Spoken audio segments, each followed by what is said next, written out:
Welcome, everyone. As we wrap up with our unit on industrialization in America, we are getting ready to spend some time on the progressive movement, which led to a lot of social changes here at home. However, there were also events transpiring which impacted how we were seen abroad, and that is what we will focus our first few lessons on. First, today we will explore American imperialism and foreign policy related to Hawaii and China. As you listen, take notes that help you answer the following question.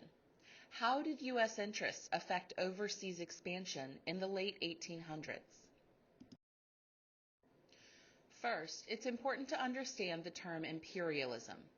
It is when a nation works to expand its power and influence via military conquest and political diplomacy. The United States had actually managed to become the dominant industrial power without imperialist ideas. It makes sense, though, when you think about it.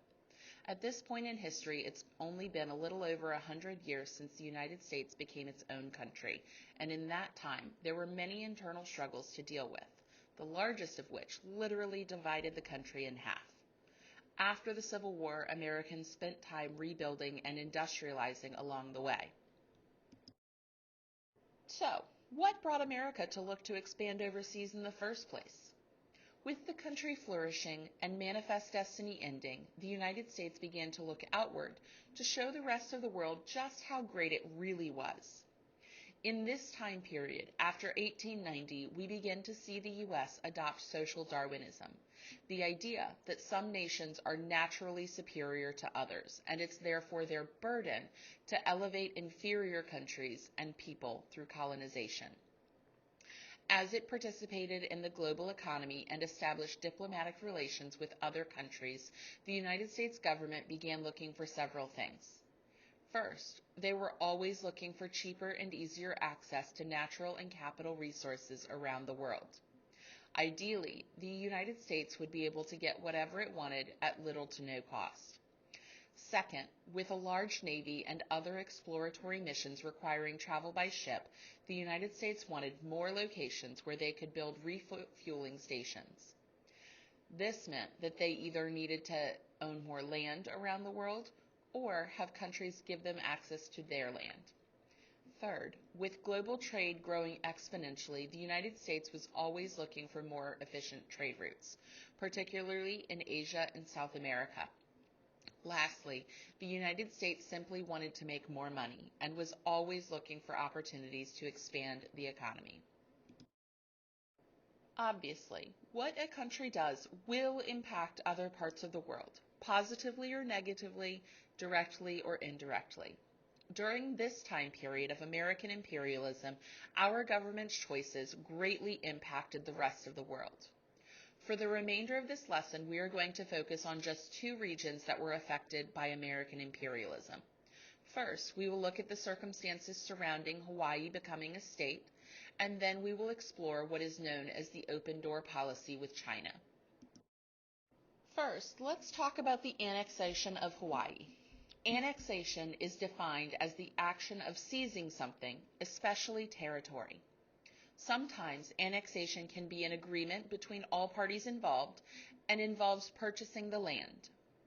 More often, though, annexation occurs after wars in which the losing side gives up territory or when a more powerful country colonizes and takes it by force. In the case of Hawaii, the United States didn't start out by looking to take over the land. The Kingdom of Hawaii has existed for over 1,500 years and began with the arrival of Polynesians. It wasn't until 1778 when the first European, Captain James Cook, made contact with the Hawaiian Islands. Then, in 1820, American missionaries arrived in Hawaii with the purpose of spreading Christianity. They built a positive relationship with then King Kamehameha. This allowed for the opening of Hawaii to American businessmen who began whaling, growing bananas, pineapple, and sugarcane. In 1849, Hawaii signed a treaty of friendship, making it an American protectorate. This meant that while Hawaii would remain an autonomous kingdom, it could be protected and supported by American military. This also benefited the United States, who wanted to see the sugar industry continue to prosper. Ultimately, though, it would be the sugar plantations that would lead Hawaii down the road to annexation. After a while, American businessmen began looking to protect their profits. They were heavily involved in Hawaiian politics, and with higher tariffs for shipping into the United States, they were losing money. So, in 1887, Americans forced King David Kalakaua at gunpoint to sign what became known as the Bayonet Constitution. This new constitution stripped the monarch of most of his governing power and shifted it to a legislative body that was conveniently controlled by American businessmen. In 1891, the king died, and his sister, Queen Liliuokalani, ascended the throne. She made it clear that she wanted to rewrite the Hawaiian Constitution to give power back to the monarchy. Businessmen like Sanford Dole couldn't allow this because they would lose power and money. So in 1893, the American military, led by Dole, staged a coup under the guise of protecting American interests and placed the Queen under house arrest.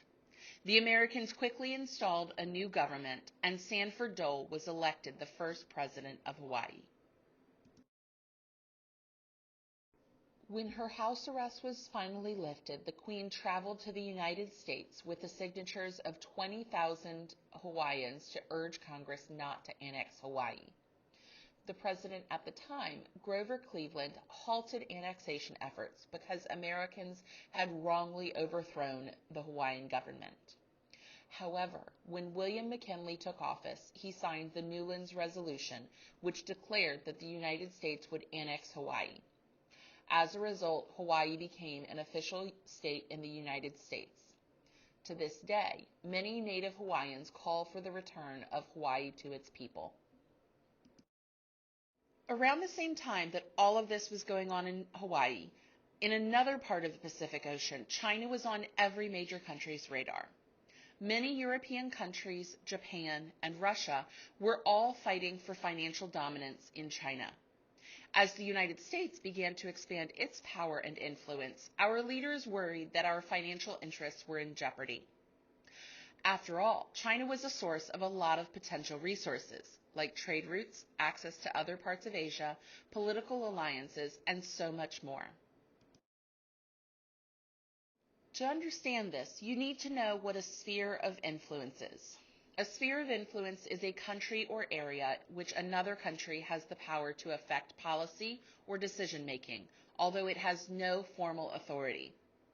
Taking a look at this map, in the late 1800s to early 1900s, Britain, France, Germany, Japan, and Russia all had some amount of influence in China's political and economic decisions. They had trade routes and access to resources that the U.S. did not. This was largely due to their proximity to China compared to the U.S., as well as the fact that these countries had existed for far longer than the U.S. As the United States was trying to expand its power and flex its muscles, influence in China was vital for its success. To try and rectify what they saw as a major problem, the United States inserted itself. Secretary of State John Hay contacted those nations and brokered a deal where all the powers had equal access to China and its resources. However, a very important country was not included in these discussions: China. These world powers were deciding the fate of their country without so much as a second thought. As a result of this callous exclusion, Chinese nationalists began to grow in numbers. People all over China resented the United States and the other countries involved, and this led to the Boxer Rebellion.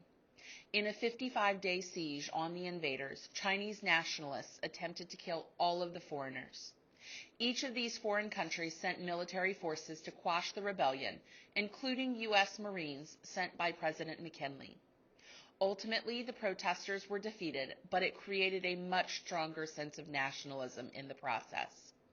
Chinese citizens pushed back in a big way to free China of foreign influence, and to this day, Chinese nationalism continues to play a significant role in world affairs. We've reached the end of the first lesson for this unit. What patterns are you noticing in the way the United States began to expand? How did U.S. interests affect overseas expansion in the late 1800s? In the next lesson, we will continue to look at American imperialism in another part of the world, Cuba. See you next time.